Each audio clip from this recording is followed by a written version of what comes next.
I was 27 when my brother Tyler launched his tech startup. He was 31, freshly graduated from Stanford's MBA program, and absolutely convinced he was the next Steve Jobs.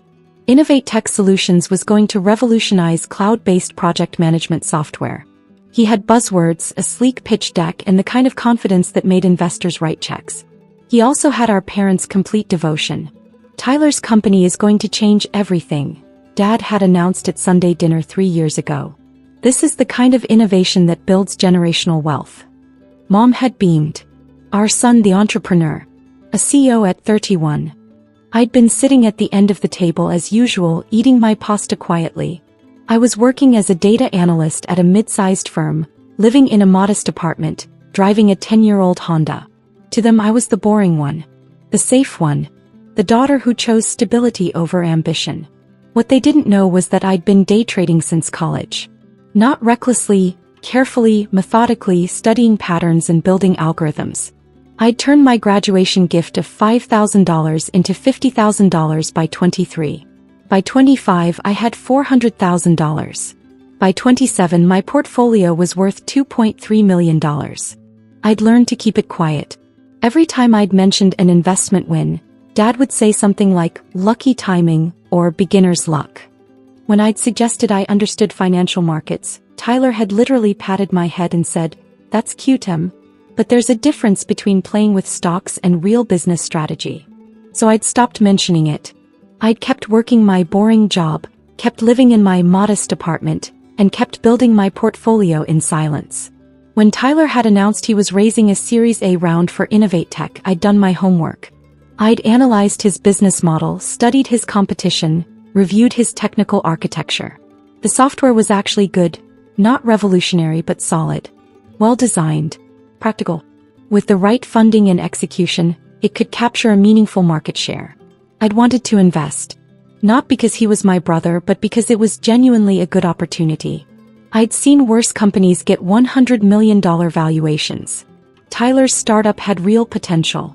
But I'd known better than to approach him directly.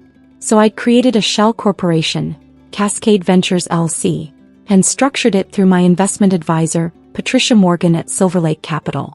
Patricia managed my portfolio and understood the need for discretion. She'd set up the entity, filed all the proper paperwork, and made sure everything was completely legal and separate from my personal identity. Then Patricia had reached out to Tyler's fundraising team with an investment offer. $40 million for 28% equity. A substantial Series A that would fully fund his product development, marketing, and expansion plans for the next 3 years. Tyler had been ecstatic. A $40 million commitment from a serious venture capital entity? It was more than he'd hoped for. The deal had closed in 6 weeks. Cascade Ventures became Innovate Tech's primary investor and majority stakeholder. I became my brother's boss, essentially. And he had absolutely no idea. That was 3 years ago. Since then I'd watched from behind the corporate veil as Innovate Tech grew. I'd attended board meetings via video conference with my camera off, labeled as Patricia Morgan representing Cascade Ventures. I'd reviewed quarterly reports, approved budgets, and guided strategy decisions.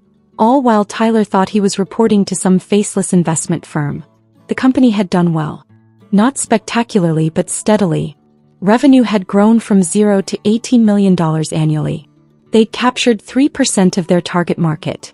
User retention was strong. The fundamentals were solid. But Tyler's ego had grown faster than his revenue. Every family dinner became a Tyler highlight reel. We just signed Microsoft as a client.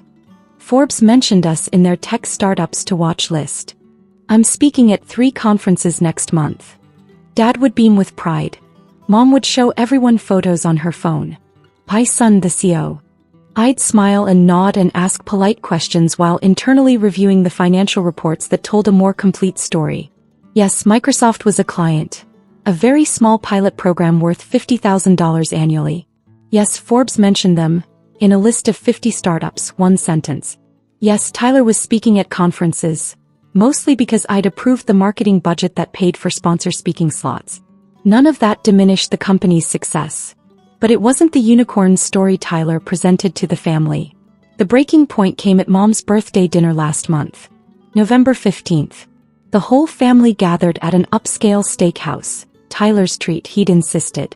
He'd arrived in a new Tesla Model S, wearing a Breitling watch, carrying himself with the kind of swagger that made waiters uncomfortable. The company's doing incredibly well, he'd announced during appetizers. We're preparing for our Series B round. Looking at a $200 million valuation. Dad had whistled. $200 million? Tyler, that's extraordinary. We're in talks with several major VC firms, Tyler had continued. Sequoia's interested. Andreessen Horowitz sent feelers. This is the big leagues now. I'd stayed quiet, cutting my steak because I knew the truth. We weren't preparing for a Series B. Our burn rate was too high, our growth too slow. The $200 million valuation was Tyler's fantasy, not market reality. And Sequoia and Andreessen Horowitz hadn't sent feelers. Their junior analyst had taken polite coffee meetings that went nowhere. But I'd learned not to correct him at family dinners. Then Tyler had turned to me. You're being awfully quiet. Not impressed by your big brother's success. It's impressive, I'd said simply. She doesn't really understand tech business, Mom had said apologetically. It's very complex. Actually, I'd said carefully, I've been following the cloud software market pretty closely. It's fascinating how. Right, your little stock hobby, Tyler had interrupted, grinning. How's that going? Made your first million yet? He'd said it like a joke, like the idea of me having serious money was absurd. I do okay, I'd replied. Em works hard, Dad had said in that placating tone that actually meant, let's humor her. Data analysis is a solid career. Solid, Tyler had repeated, smirking. That's one way to put it. Look, Em, there's nothing wrong with a stable job. Not everyone is cut out for the startup world. Takes a certain kind of risk tolerance, vision, aggressive mindset. You're more of a steady player. And that's fine. I'd taken a sip of water and said nothing. Then Tyler had dropped the bomb.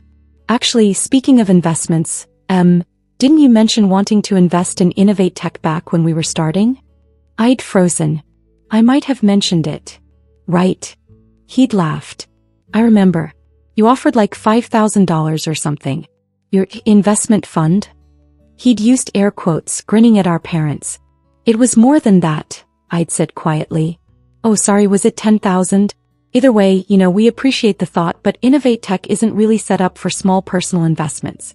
We work with professional venture capital firms, institutional investors, people who understand how series of funding works, equity structures, board governance. No offense, but it's just not the same league as playing with stocks on your lunch break.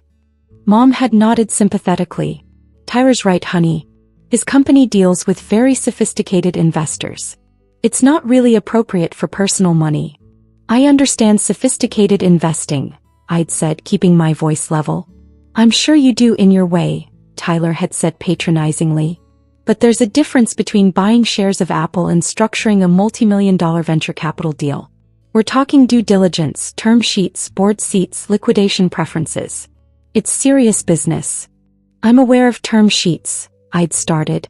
Look, Tyler had cut me off, leaning forward with that insufferable big brother expression. I love you. You're my sister. But you have to understand, I can't mix family money with business. It's messy. And honestly, I don't think you'd be comfortable with the kind of risk we're taking. This isn't safe, stable 9-to-5 money. This is aggressive growth strategy. We're burning through capital to scale fast. It's not the kind of thing someone with your conservative approach would understand. Conservative, I'd repeated. Risk-averse, he'd clarified. Which is smart. For you. You like your safe job, your safe investments, your safe life. Nothing wrong with that. But don't confuse that with what we're doing at Innovate Tech. We're playing a different game entirely. Dad had raised his glass. To Tyler and Innovate Tech. May the Series B be everything you're hoping for. Everyone had toasted. I'd raised my glass mechanically, my mind racing. I'd sat through 3 years of this. 3 years of being patronized, dismissed, treated like I couldn't understand basic business concepts. While I literally owned 28% of his company. While I literally controlled his funding. While I literally sat on his board under a corporate pseudonym. The rage had been quiet but absolute. After dinner, I'd gone home to my modest apartment and opened my laptop. I'd pulled up the Cascade Ventures documentation. The shareholder agreement. The funding terms. The liquidation clauses. Then I'd called Patricia. Patricia? It's Emily. I need to schedule a call with Tyler Chin, CEO of Innovate Tech. Board business. Of course. What's the agenda?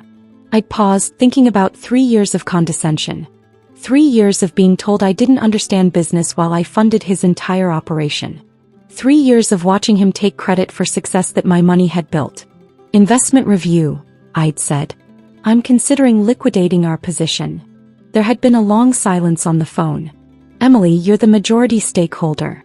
If Cascade pulls out, Innovate Tech loses its primary funding source. They'd have maybe 4 months of runway before they'd need to shut down or find emergency financing. I'm aware. Are you sure about this? I'd thought about Tyler's smirk. His patronizing tone. His absolute certainty that I was too small, too safe, too boring to play in his world. Schedule the call, I'd said. 2 days later, Tyler had been sitting in Innovate Tech's conference room for his quarterly board meeting. I'd watched via the video link, my camera off as usual, as Patricia had joined the call. Good morning, Mr. Chin, Patricia had said professionally. Thank you for joining us. I'm afraid we have some concerning matters to discuss regarding Cascade Ventures' investment in Innovate Tech. Tyler had looked confused. Concerning? I thought Q3 results were solid. Revenues up 12% year-over-year. We're hitting our milestones. Your financial performance is acceptable, Patricia had interrupted. However, Cascade Ventures is conducting a portfolio review, and we have concerns about the company's trajectory and leadership's strategic judgment. Leadership's judgment? Tyler's expression had shifted from confusion to defensive. What are you talking about? We're executing exactly according to plan. We're on track for Series B discussions next quarter. Mr. Chin, we need to be frank. Your Series B projections are unrealistic. Your $200 million valuation target isn't supported by your current metrics. Your burn rate is concerning. And frankly, we have questions about capital allocation decisions. Tyler had gone red. What decisions? We've been completely transparent. Every expenditure is documented. Your Tesla. Your executive compensation package.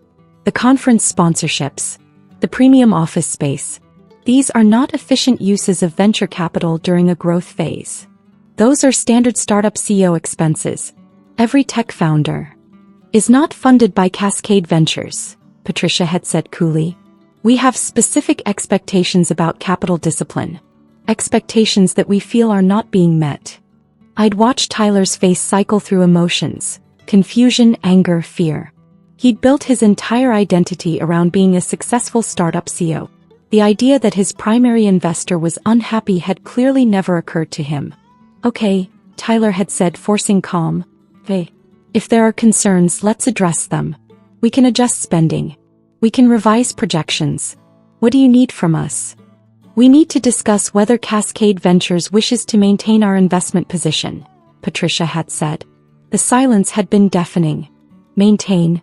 You mean you're considering pulling out? We're evaluating all options, including liquidation of our equity stake. You can't. That would destroy the company. We're dependent on your funding for operations. If you pull $40 million out. We're aware of the implications, Mr. Chin, which is why we're having this conversation.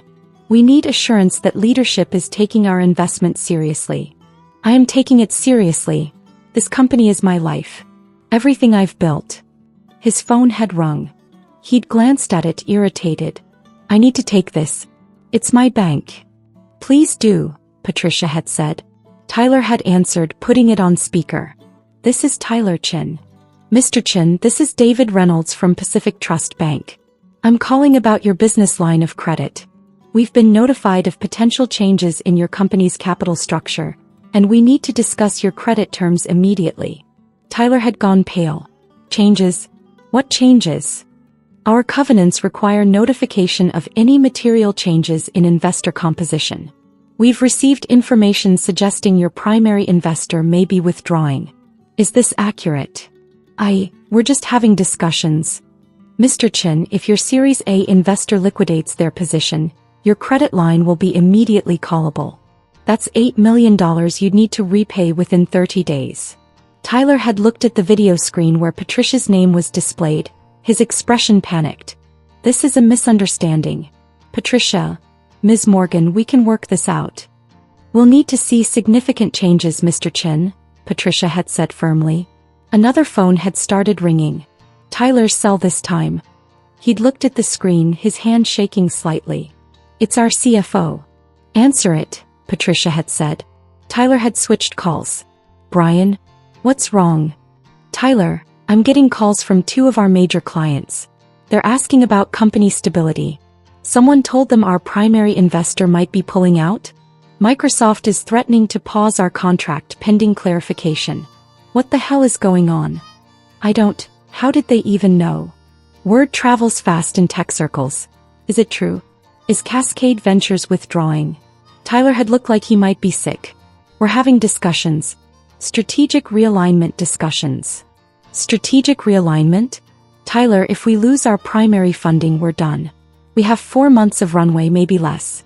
We can't raise emergency Series B in that time. Everyone will know we're desperate. We'll get terrible terms or no terms at all. I know that. Tyler had snapped. I'm handling it. He'd ended the call and stared at the video screen. Patricia. Ms. Morgan. Please. Let's talk about this rationally. What do you need? What will it take to keep Cascade invested?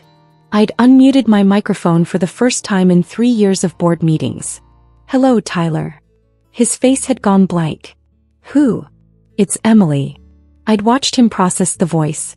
Confusion. Recognition. Complete disbelief. What are you? Why are you on this call? Because I'm Cascade Ventures, I'd said simply. I'm your primary investor.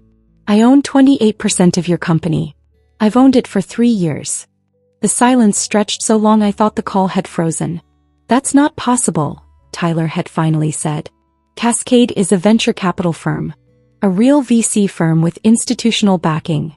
Cascade is a shell corporation I created through my investment advisor. It's my money, Tyler. All $40 million of it. Mine. You don't have $40 million. I have $47 million currently. I had $52 million when I invested in you. I've made about $5 million profit on other investments since then, and your company's equity value has appreciated roughly $7 million. So my Innovate Tech stake is now worth about $47 million total. He'd stared at the screen like I was speaking another language. That's impossible. You work data analysis. You live in that tiny apartment. You drive a 10-year-old Honda, yes. Because I prefer to invest my money rather than spend it on Teslas and Breitling watches. How did you? This doesn't make sense. I've been trading since college, Tyler. I built my portfolio from $5,000 to $2.3 million by the time you launched Innovate Tech. When you needed series of funding, I saw a good investment opportunity. So I created Cascade, funded your company, and took a board seat. I've been Patricia Morgan representing Cascade Ventures at every quarterly meeting for 3 years. Patricia had unmuted. I'm the actual Patricia Morgan, Mr. Chin. Emily's investment advisor. I've been representing her interests as requested. Everything was completely legal and properly documented. Tyler had sunk into his chair. You've been on the board? You've been my primary investor this entire time? Yes. While we at family dinners.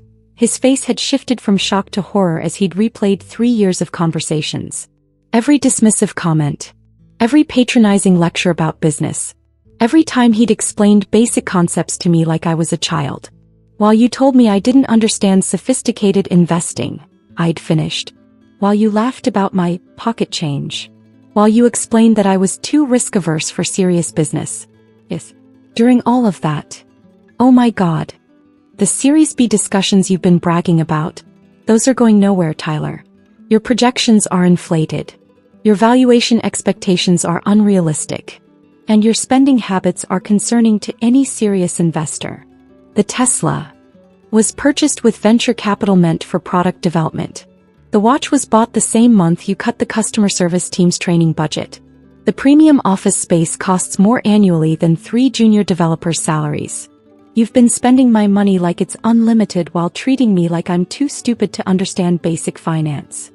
His face had gone from pale to red. I didn't know. That doesn't make it better, Tyler. It makes it worse. You treated me that way because you genuinely believed I was beneath you financially and intellectually. The fact that I was secretly funding your entire operation the whole time just proves how wrong you were. Another call had come through on Tyler's phone. He'd ignored it. What do you want? He'd asked quietly. Are you really going to liquidate? Destroy the company? I'd leaned back in my chair, considering. 3 years of condescension. 3 years of family dinners where I was the boring, safe, unsuccessful daughter while he was the visionary entrepreneur. 3 years of being patronized by someone whose company only existed because of my money. I'm not going to destroy anything, I'd said finally. Despite what you think of me, I'm actually a pretty good investor. I don't make emotional decisions with $47 million positions. Then what? But things are going to change. First, your spending gets audited. Every personal expense charged to the company gets reviewed. The Tesla? You're buying that out personally or returning it. The watch? Personal expense. The conference sponsorships that are really just vanity-speaking slots? Cut entirely. Tyler had nodded frantically. Done. Absolutely. Second, your compensation package gets restructured. You're currently paying yourself $280,000 annually plus equity. That's dropping to $180,000 until revenue hits $25 million. You want startup founder money? Hit startup founder metrics. Hey. Yes. Third, you're getting a real SEO. Someone with operational experience who can rein in your spending and implement actual financial controls. I'm approving the hire and the search firm. You don't get veto power. Understood. Fourth, the $200 million Series B fantasy ends now. We're going to build a sustainable business with realistic projections. If that means slower growth, fine. I'd rather own 28% of a company worth $100 million than 28% of one worth zero because you burn through capital chasing unicorn valuations. Right. That makes sense. And fifth, I'd said, my voice hardening, you're going to tell our parents the truth. All of it. That I'm your primary investor. That I've funded your company from the beginning. That your success is built on my capital, not just your vision. And you're going to do it at this Sunday's dinner. In front of everyone. Tyler had closed his eyes. And that's, do we have to? Those are my terms, I'd said flatly. Accept them or I liquidate my position tomorrow and you can explain to Mom and Dad why your company collapsed. I accept, he'd said immediately. All of it. I accept. Good. Patricia will send you the updated agreements. Sign them by end of day Friday. I will. Can I just say, I'm sorry. I was an ass. I was completely wrong about you. Yes, I'd agreed. You were. But you can start making it right on Sunday. I'd ended the call and sat in my apartment, hands shaking slightly with adrenaline. 3 years of hidden identity revealed in 15 minutes. 3 years of secret control brought into the light. Sunday dinner was at Dad's house. I'd arrived early, settling into my usual spot at the end of the table. Tyler had come in looking like he might throw up, which gave me a certain satisfaction. Mom had started her usual routine. Tyler, honey, how's the company? Any news on that Series B? Tyler had glanced at me. I'd raised my eyebrows slightly. Actually, Mom, Dad, everyone, I need to tell you something. About the company. About how it got funded. Dad had perked up. Oh. New investor coming in. No. Old investor. Original investor, actually. Tyler had taken a deep breath. 3 years ago, when I was raising my Series A, I got a $40 million commitment from a venture capital entity called Cascade Ventures. That's been our primary funding source since launch. It's what built the company. We know that, honey, Mom had said. What you don't know is who Cascade Ventures is. He'd looked directly at me. It's Emily. Em created Cascade as a shell corporation and invested her own money. $40 million of her own money. She owns 28% of Innovate Tech. She's been on the board of directors for 3 years. She's not just my sister. She's my boss. The table had gone completely silent. Dad had looked at me. Emily, you have $40 million. I have about $47 million currently, I'd corrected. My portfolio's done well. But you work as a data analyst. I work as a data analyst because I like the work and it's flexible, I'd said. But I've been investing since college. Day trading, algorithmic trading, growth stocks, some crypto early on. I've built the portfolio over time. Mom had seemed unable to process this. You never said anything. I tried to. Remember when I mentioned making $50,000 on a tech stock in my 20s? Dad said it was beginner's luck. When I suggested I understood financial markets, Tyler patted my head and called it cute.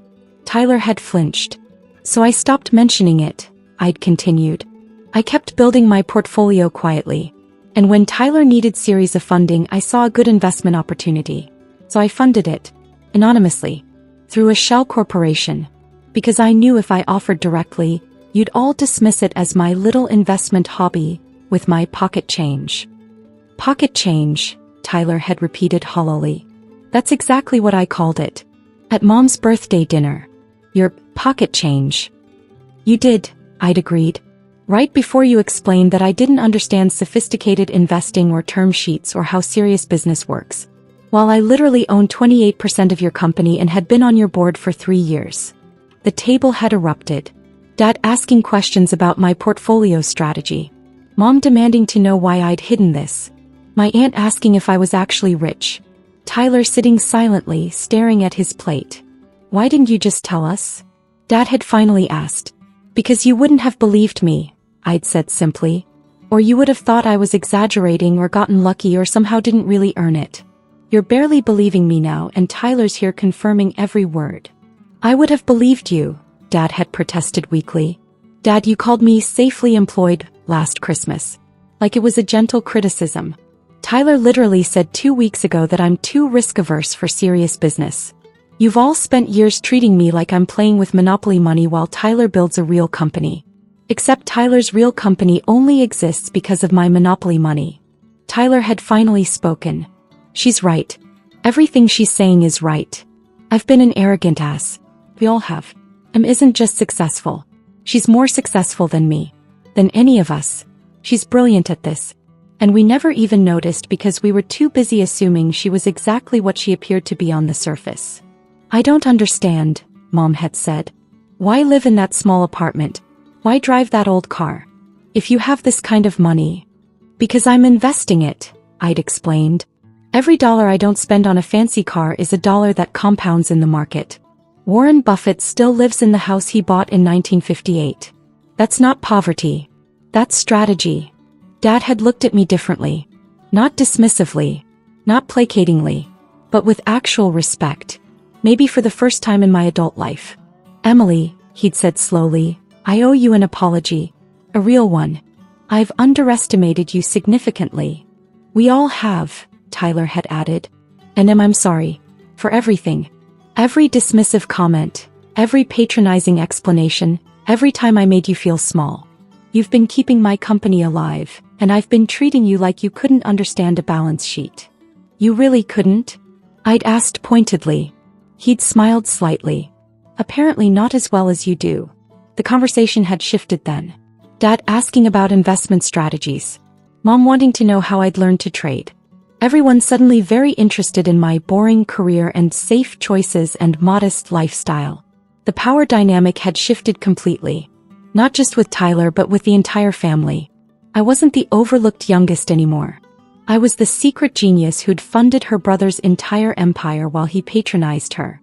Later, Tyler had caught me in the kitchen. For real, are we okay? The company, I mean. You're not actually going to pull funding, right? Not if you follow the new terms, I'd said. Cut the wasteful spending, hire the COO, build sustainably. Do that and we'll be fine. I will. I promise. He paused. I really am sorry. I was so focused on being the successful one, I never considered that you already were. I know, I'd said. But Tyler, don't tell me you understand business better than I do anymore. I literally own your business. He'd laughed, but it was humble. Yeah. I got that message pretty clearly. The story had made it into the family lore. The time Emily revealed she was secretly rich and had been funding Tyler's company the whole time. It was told at every gathering, every holiday, every family event. Sometimes with embarrassment. Sometimes with pride. Always with a certain sense of disbelief. Tyler's company had stabilized. With proper financial controls, realistic projections and disciplined spending, Innovate Tech had actually become more attractive to investors. 6 months later, they'd successfully closed a Series B at a $120 million valuation. Not the $200 million fantasy Tyler had wanted, but a realistic number backed by solid metrics. My 28% stake was now worth approximately $34 million, a decent return on my original $40 million investment when combined with the dividend distributions I'd received. Not spectacular but solid, sustainable. And I was no longer the invisible family member. I was Emily Chin, the data analyst who turned $5,000 into $50 million and funded her brother's tech company without him knowing. At Christmas dinner this year, Tyler had stood up with his wine glass. "I want to make a toast," he'd said. "Tim, my sister, my primary investor and the smartest person in this family, who taught me that success doesn't always look like what you expect, and that the quietest person in the room might be the most powerful." Everyone had raised their glasses. I'd smiled, staying seated at the end of the table. My choice now, not a relegation. "To M," they'd chorused. I'd taken a sip of wine and thought about 3 years of secret board meetings. 3 years of funding my brother's dream while he dismissed mine. 3 years of being underestimated while I held all the power. "To family," I'd said quietly. "May we all learn to look a little deeper." Tyler had met my eyes across the table and nodded. A real acknowledgement. Real respect. It had only taken $40 million and a near collapse of his company to get there. But I suppose some lessons were expensive.